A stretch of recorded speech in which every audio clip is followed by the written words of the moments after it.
বিজয় ইনস্টলেশনের ক্ষেত্রে আমরা অনেক সময় এই প্রবলেমটি ফেস করে থাকি, অ্যান এরর অথবা .NET ফ্রেমওয়ার্ক 3.5 ইনস্টলেশন ফেল।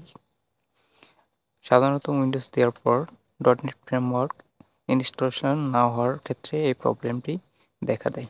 এর জন্য চলে যেতে হবে আমাদেরকে সার্চ অপশনে, এখানে সার্চ করতে হবে সার্ভিস, তারপরে এখান থেকে চলে যেতে আমাদেরকে Windows update,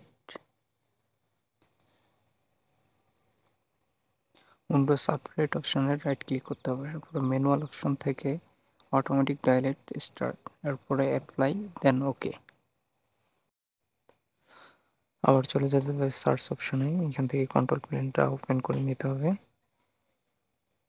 then program and features, turn on Windows features, তারপর এখান থেকে .NET ফ্রেমওয়ার্ক এটা সিলেক্ট করে দেন ওকেতে ক্লিক করতে হবে। এরপর এটা ডাউনলোড হওয়া শুরু করবে।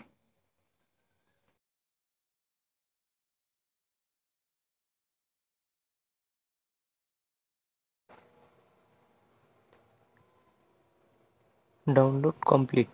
এবার সফটওয়্যারটি ইনস্টল করে দেখে নেওয়ার পালা।